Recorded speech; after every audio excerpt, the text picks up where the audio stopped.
الأبرار لفي نعيم Facebook সহ সামাজিক যোগাযোগ মাধ্যমে ছড়িয়ে পড়েছে বিশ্বজয়ী কুরআনে হাফেজ সালেহ আহমেদ তাকরিমের মৃত্যুর খবর।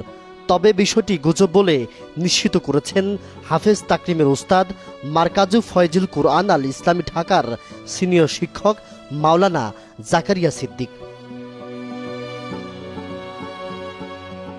তিনি বলেন, বিভিন্ন মাধ্যম থেকে জানতে পেরেছি তাকরিমের মৃত্যুর খবর।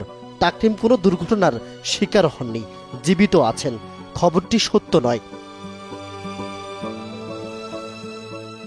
ছড়িয়ে পড়া তথ্য বলছে, সোমবার বিকেলে বাগেরহাটের ফকিরহাটে নিজ বাড়িতে বিদ্যুৎস্পৃষ্ট হয়ে মারা যাওয়া ওই হাফেজ তাকরিম হলেও তিনি সালেহ আহমেদ তাকরিম নন।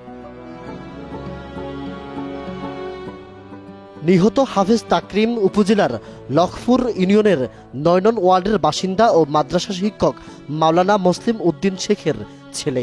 সে ভবনা দাখিল মাদ্রাসার ১০ম শ্রেণীর ছাত্র। এছাড়া তিনি খুলনা রায়ের মহল হাফিজিয়া মাদ্রাসা থেকে ৩০ পারা কোরআন হেফজ করে পাগড়ি গ্রহণ করেছেন। পরিবার জানায়, বিকেল ৪টার দিকে তিনি ঘরের বৈদ্যুতিক লাইন ঠিক করার কাজ করছিলেন। এ সময় বৈদ্যুতিক শকে তিনি মাটিতে লুটিয়ে পড়েন। পরে পরিবারের লোকজন তাকে উদ্ধার করে চিকিৎসার জন্য খুলনা মেডিকেল কলেজ হাসপাতাল নিয়ে যান। সেখানে কর্তব্যরত চিকিৎসক তাকে মৃত ঘোষণা করেন। জুনাইদ আল হাবিব, কালের কণ্ঠ, ঢাকা।